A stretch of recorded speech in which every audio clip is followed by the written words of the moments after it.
Hello, my name is John Didi, professor of political science at the community colleges of Baltimore County and local political media analyst. Welcome to the Maryland State Politics and Government podcast on Substack. Today, I am talking with Maryland Senator Will Smith from the 20th Legislative District out of Montgomery County. Welcome to the show. Hey, thanks for having me. You're welcome. Glad to do this. My first question I'll ask is, how do you think session went? It was every session is unique and different, but this one was more frenetic than I've experienced, especially in the last year of a four-year term. Generally speaking, the last year of a term, you try to keep things kind of steady state, a little bit more quiet. But given the situation that our country is in and that our state was in, we actually started off the gates and had a very frenetic session, passing legislation to address the lawless Trump administration from some of the immigration enforcement activities that were going on throughout the nation and here in Maryland, and then continued on to address a budget shortfall for our $67 billion budget. Obviously, we addressed issues like housing, healthcare, cost of energy was something that was top of mind for our constituents heading into the session. So, all in all, it was a very frenetic, busy 90-day legislative session for in any regard, but especially for last year in a four-year term.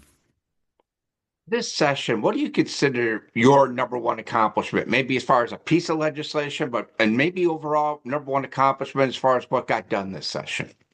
Well, for me personally, it was two pieces of legislation that worked together. One was that in the interim, we rediscovered the Black Caucus, and the Washington Post did some fantastic reporting on this, which was this unmarked, basically a potter's field in Cheltenham, which is a youth detention center that was created in the 1800s, right after the Civil War. And it was a segregated institution, so black kids there, but a number of unmarked graves and questionable early and untimely deaths for these kids who were incarcerated in this detention facility. We found this field again, or rediscovered it.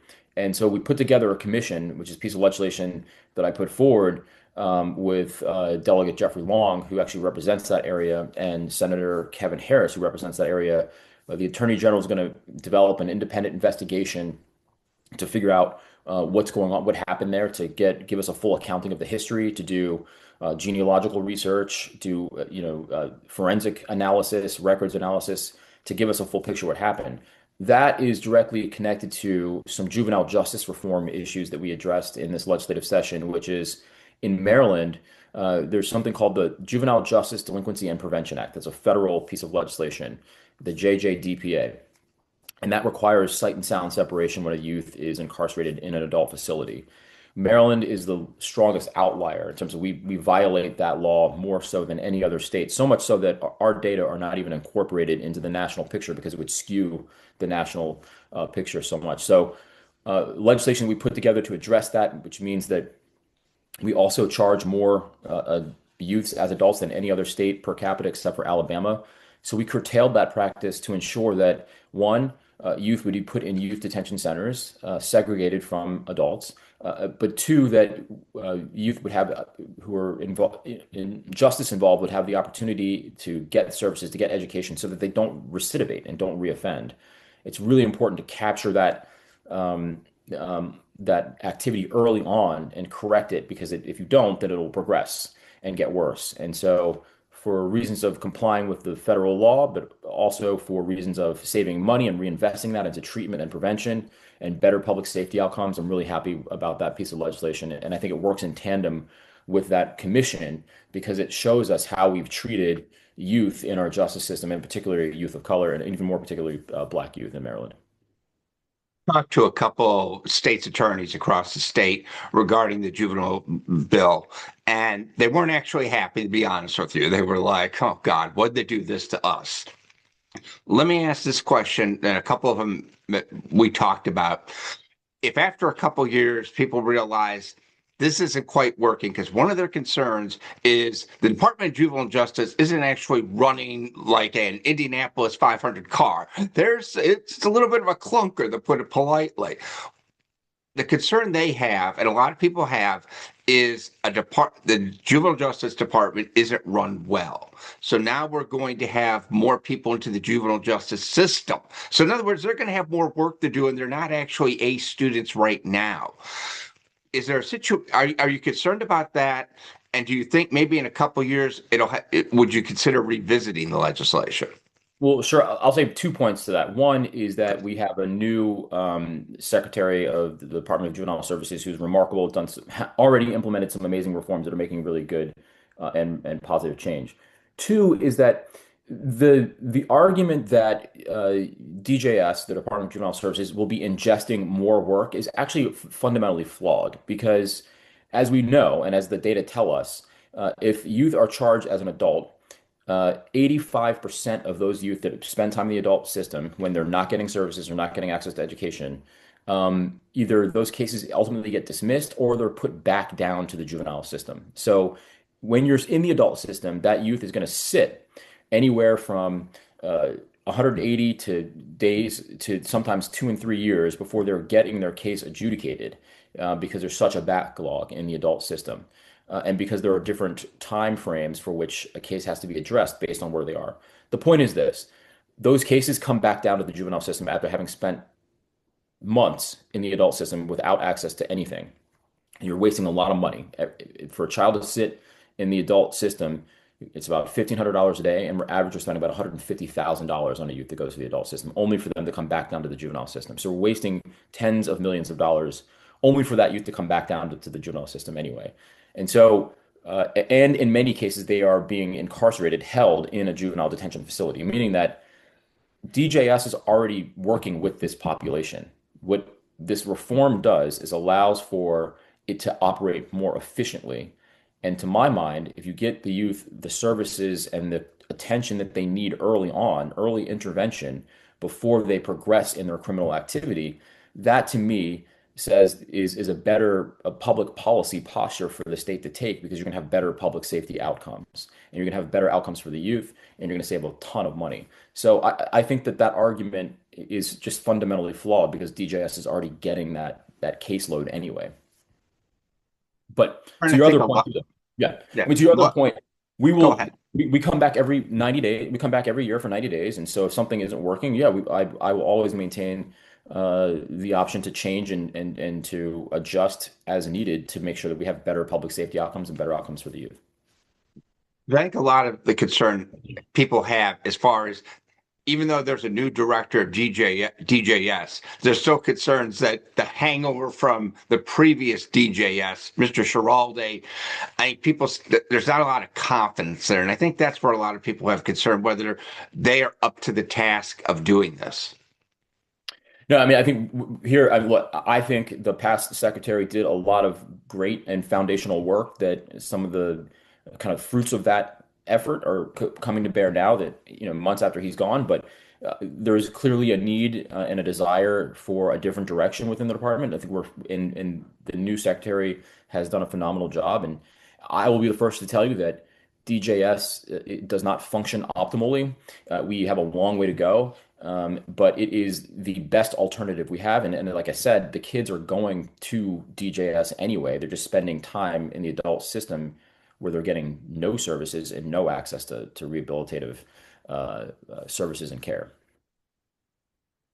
One of the big issues that's going to come up on the horizon next year, and people are already talking about it, is the 2027 budget, as far as structural deficit and a lot of those things. What would be your thoughts and ideas as far as approaching 2027? Do you see tax increases in the future? What can be cut? Does the blueprint come on the table? Where do you see the future as far as this? Because the one thing about the Iran war is it is going to increase the revenue coming from the gas tax and all of that.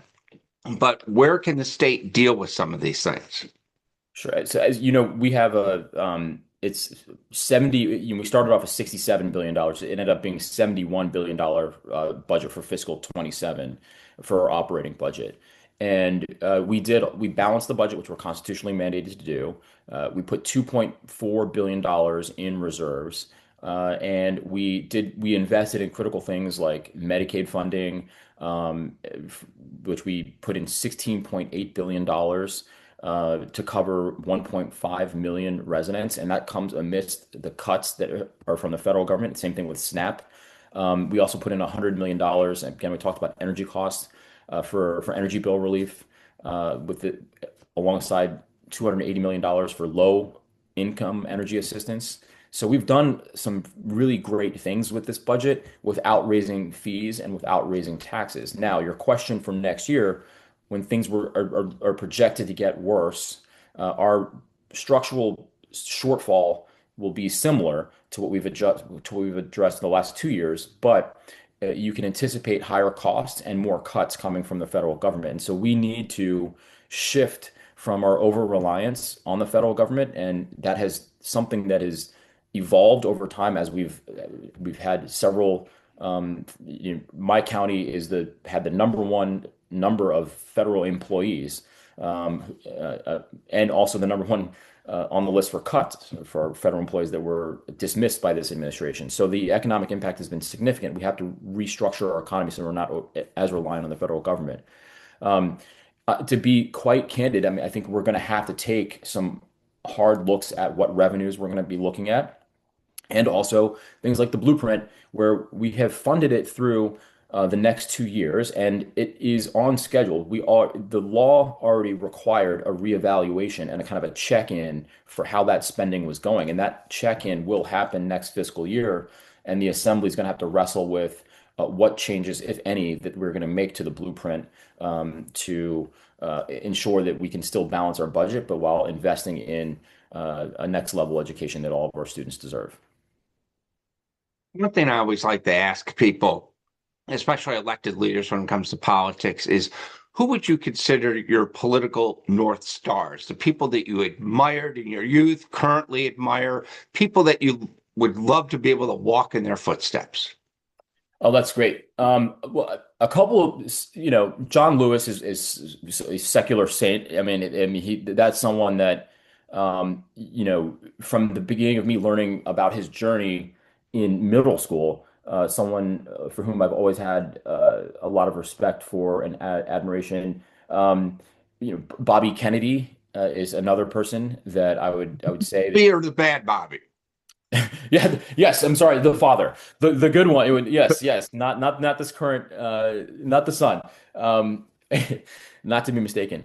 I think for Bobby Kennedy, for John Lewis, it's kind of you see from a young activist who was outside of politics, who pushed the government to change and then got into politics and changed from inside. So that was an interesting story, but it always remained, always had his core values and had that moral high ground and compass, which I thought was amazing because he worked on both sides of the ledger, one as an activist and one as a legislator. For Bobby Kennedy, it's actually more of the lessons of maturity and evolution, because when he was attorney general and in his brother's cabinet, he was not the civil rights champion.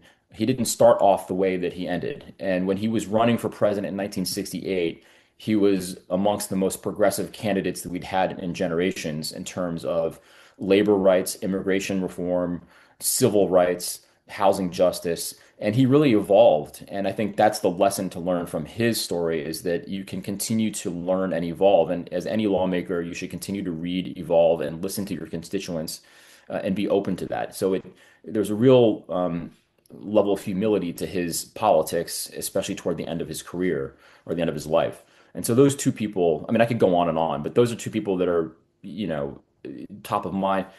Obviously, and we're from Maryland. I'm from Maryland, so Frederick Douglass, Harriet Tubman, Thurgood Marshall are all people that for whom I've had I study them and have high regard and respect for. In my office, I have portraits of all three of them hanging as a kind of a reminder as to the standard and that we have to adhere to, and the foundation that was laid so that someone like me could even sit in on any level of elected office. Piece of legislation that kind of got bogged down a lot this year was legislation related to Office of Inspector Generals. And Yeah. there's a lot of concern in communities like Baltimore, and I know in Montgomery County, where they have an inspector general too, that basically the office needs more protection, that there was legislation and it just didn't make it. Where do you see things going in the future as far as inspector general offices? Why do you think the legislation just couldn't get any traction? Because I often say people love the inspector general office until maybe they're taking a peek under their trunk of their car. No, I think that's right. I've always been, and I've been on public record saying this. I support, the Office of Inspector General. I support giving them robust tools to do their work and to investigate potential malfeasance. Look, the issue in Baltimore City got extremely spicy and controversial, and so being from Montgomery County, I try to just kind of watch and see how that was going to play out. At large, though, I'm very much supportive of the legislation. I think there are finer details in terms of the protection of the information that is acquired by inspectors general, and the timelines for investigation and maintaining the proprietary or for maintaining the protection of potentially sensitive proprietary information that if it doesn't lead to a further investigation or any sort of sanction, needs to be protected. And I think those details need to be worked out. And that was one of the major issues that was elucidated through the Baltimore City example. And so while I tried to stay out of the specifics of what was happening in the city, generally I support the concept, but understand that there's some finer details that need to be worked out. Last question I'm going to ask, I'm just going to make it very, very simple.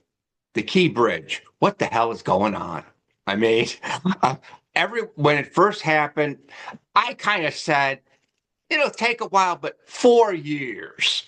And now it's like most people think 4 years from now, it's not even going to be done then. What's going on? What can be done to kind of put the gas to the pedal a little bit and metal to the pedal and all that and get something done with this? Well, first, I'll say that I applaud our Attorney General for moving swiftly to hold the various actors accountable for their liability, and coming to the legislature and getting the ability for us to adjust something called UCADA, which is an apportionment of tort liability, but making sure that he had the tools to go after everyone that was negligent and or potentially liable for what happened. That's one thing. The second thing is I'm not a party to the negotiations what would happen, and I know the governor is working extremely hard and has been diligent. I still remain confident that we will get something done in relative short order. I don't know the details. I'm not in those rooms. So I don't know where the governor is in terms of those negotiations, but I still remain optimistic. I also remain optimistic that the federal government eventually will come, we will be able to leverage even more support from the federal government to help us get this bridge built in short order. I look at things like what happened in Pennsylvania when their section of 95 collapsed, and how Governor Shapiro was able to build back within months, not years, something that people thought was going to take years. We know big things like this are possible. We have an example just up the road, and so I remain confident that we'll get there. Do you think we have to wait for a new president for a lot of this to happen? I hope not, and because this is not a political. I mean, even for our one congressional Republican in our delegation, he has been very supportive of this effort. This is a bipartisan or nonpartisan issue. This is an economic issue. The Port of Baltimore plays an outsized role in the American economy. If you buy farm equipment, if you buy a car on the East Coast to the Midwest, it's most likely coming through Baltimore. So the economic impact for the entire nation is actually significant, and so we are all very much vested in making sure that that bridge is constructed in short order. One other last question I just thought about redistricting. We know what happened this year, and understandably so. With what's going on now with a lot of this mid-cycle redistricting, even, hey, we're going to cancel the election in Louisiana because we want to redraw again. Do you think that redistricting could come back next year in Maryland and possibly create a situation where the state goes from 7-1 to 8-0?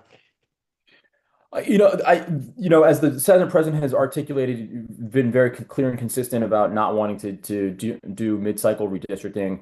The Supreme Court's gutting of the Voting Rights Act of 1965 was unfortunate and will have long-term impacts, not necessarily on the immediate election in this next uh, cycle, but 2 cycles, 3 cycles down the road, I think you're going to see a lot of negative impact on what's happening because states are now going to Louisiana being the ground zero, will get rid of majority minority districts, and I think you're going to see more Republican seats because of this because of this ruling from the Supreme Court.